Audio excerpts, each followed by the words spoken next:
You know, about that schoolhouse, there is like a ninth classroom, so I might want this anyway.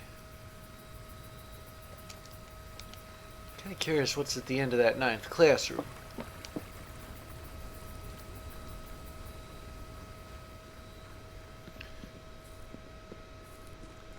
I'd also like the pump room. Uh, I mean, I got to. Ooh, hang on a second. The library. Unusual rooms. Oh, wait a second. Yeah. And Realm and Rune and such. Yeah, this one's for Fenaries, which may or may not be one of the 8 rooms.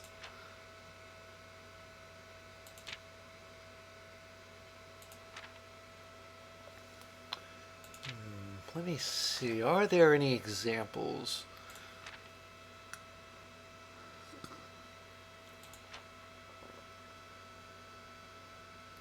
Wait a second. Of course, the border is the color. I think that's what I've been getting wrong about Araja. Except that if that's the case, then what was that? That there was like a red. That would make that sigil fragment up in the clock tower red. So I'm gonna have to write this down. I've already done black.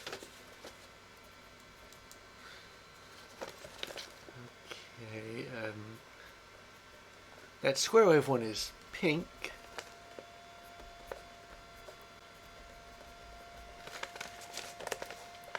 The one that looks sort of like the one with the dashes and the pipes is violet. The one with the slashes is green.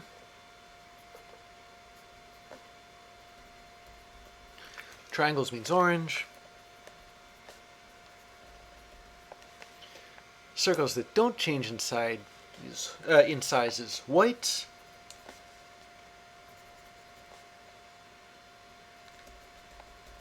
And zigzag is yellow.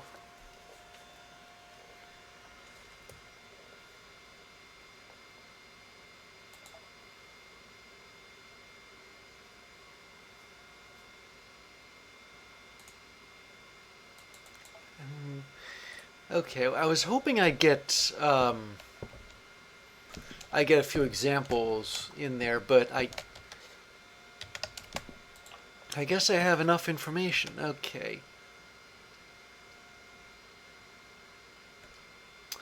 I'll go with the observatory this time. Yeah, I need gems. Maybe there'll be some here. I forget what's at 49.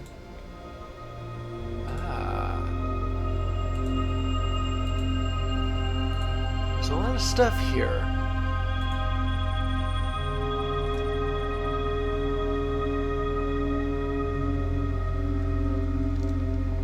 Problem is that, I mean, there wasn't that major, like, gem thing. I forget which constellation that was, but... Oh, but you can buy gems in the commissary.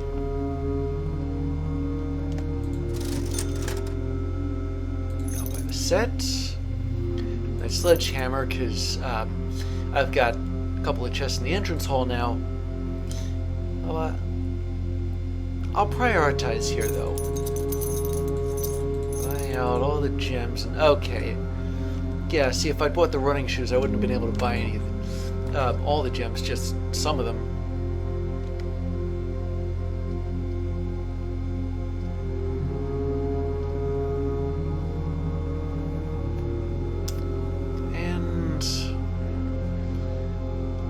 I'll go with the more practical option of the storeroom. I'd like the conservatory, sure, but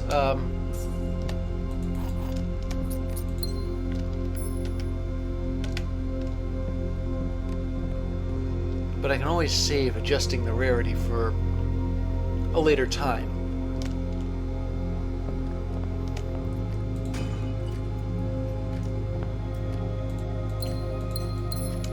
There's even more gems here. Okay, yeah, now I'm prepared. I don't have to forego this classroom for the sake of, well, because I don't have enough gems. And the apples are extra delicious today.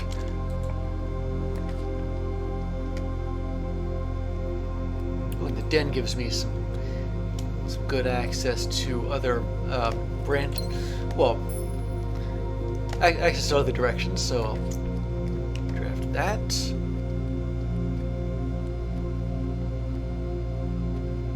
only drawback is that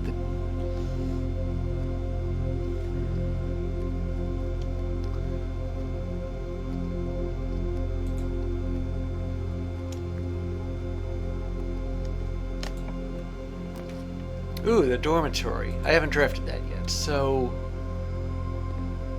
what's this like?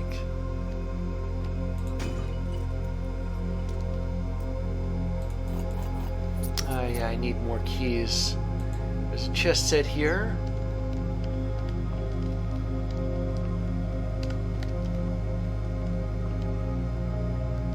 And what do we have here?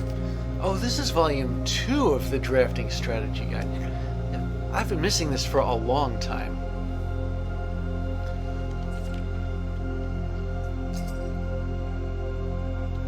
As architects, we know that designing a building is a complex and multifaceted process.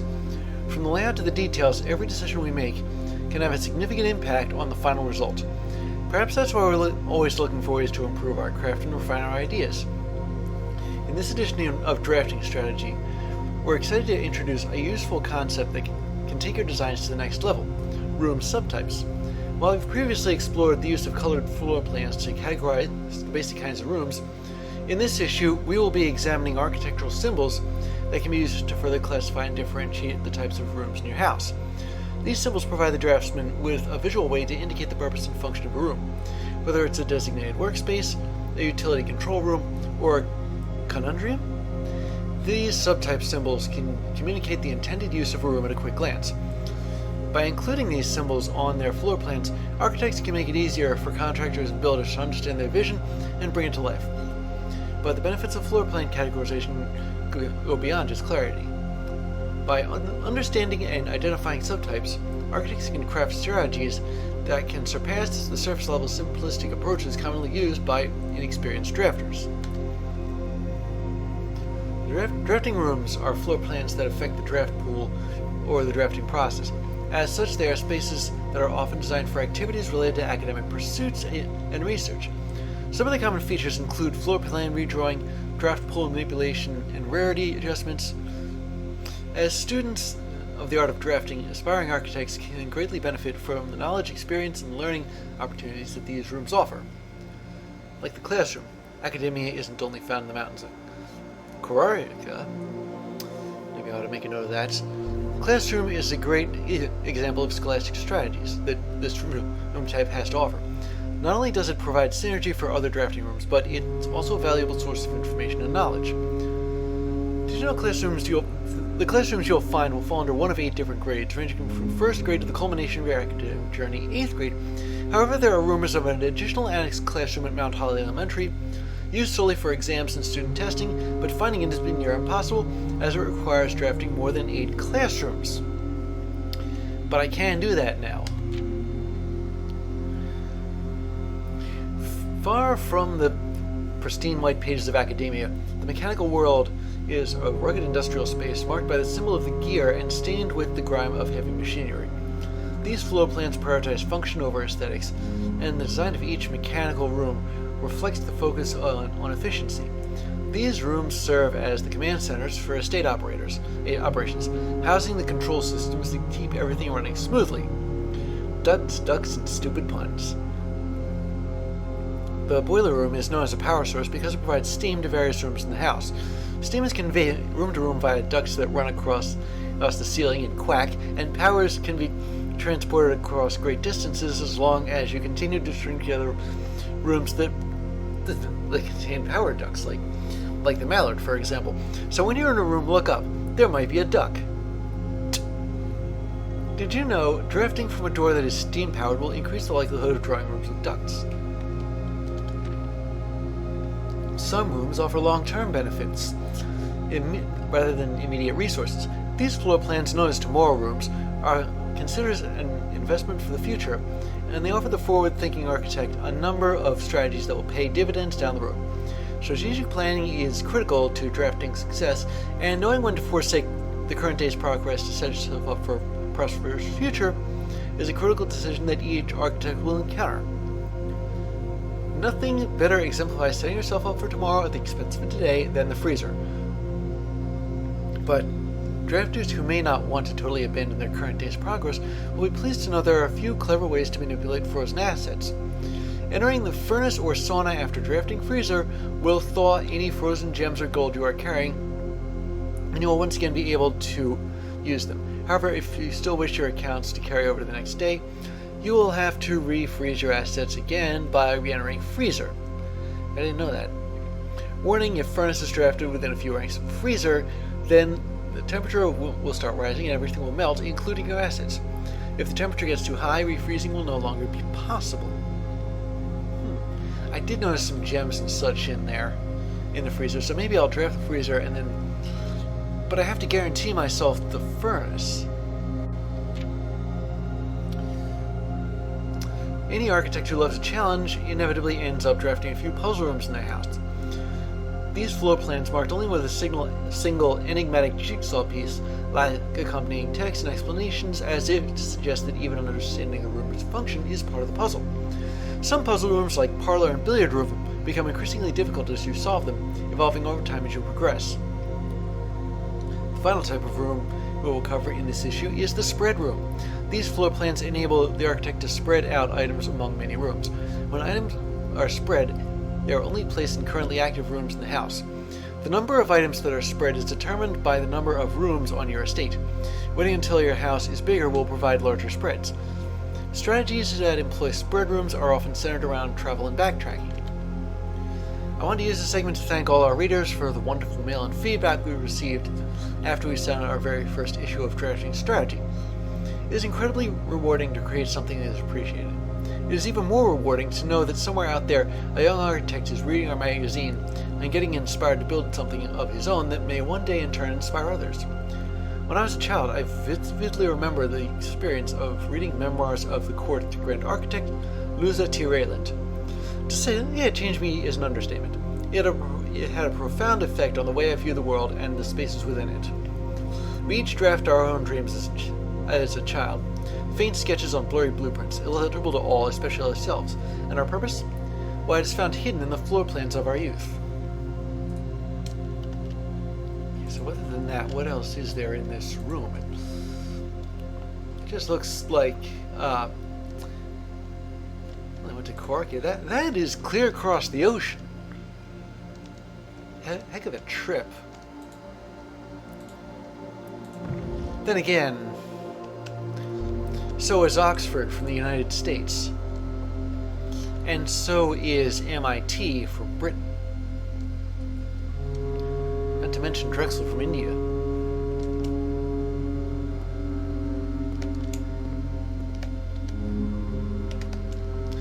Okay, let's see. I thought I got rid of that room. Maybe wearing the blue crown only works for... Okay, well, it's either stop drafting here immediately or lose half my steps and continue drafting. What choice do I have, honestly? Why do I even need this room? I thought I could... Oh, sure, and now... Well, I'll put the cloister here. I need a shovel. Pick up a couple of gems. Did I read this? Yeah, I did.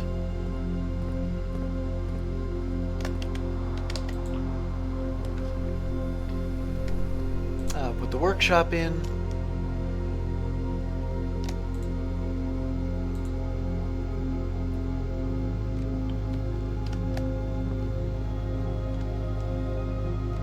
I need the broken lever for the... Ah, here we go. It may be a dead end, but it's worth it.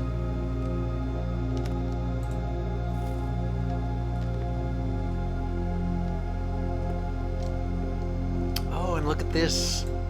Some kid left their lucky rabbit's foot. Well, thanks, kid, whoever you are.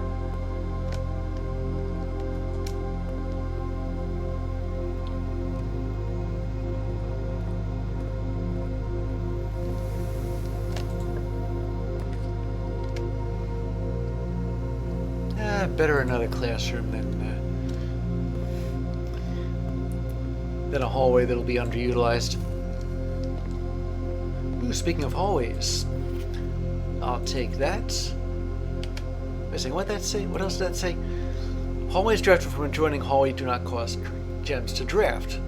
Wait a second. What's this? Is that because I solved that one puzzle in that one room?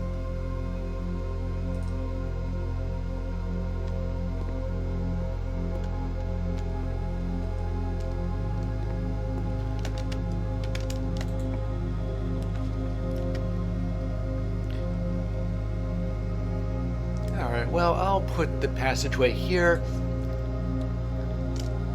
I am flush with gems, so I can afford it. And another classroom. Moving right along. Oh, look at that. Ivory dice. I can redraft without having to be in a classroom. Where was that? Ah, here we go.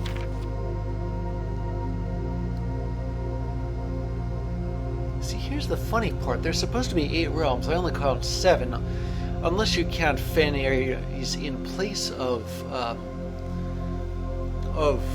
or in the Aries.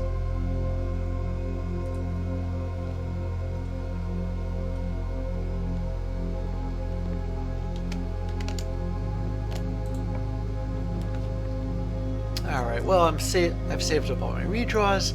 I'm gonna see if I can get... Well, I was gonna see if I can get actually another classroom. But I do need the pool, don't I?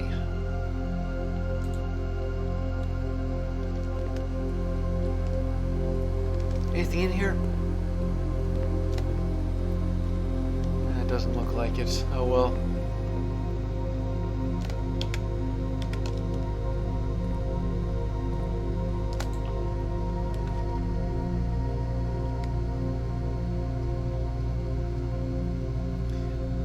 Okay, what grade was I up to? 4? Yeah.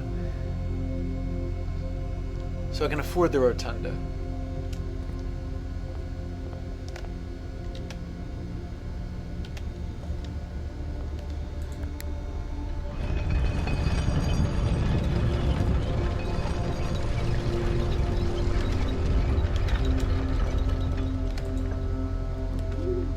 And I can spin rooms too.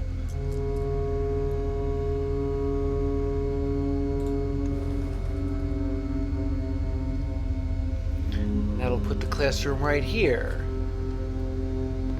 5th grade. Arts and crafts, albeit without the crafts.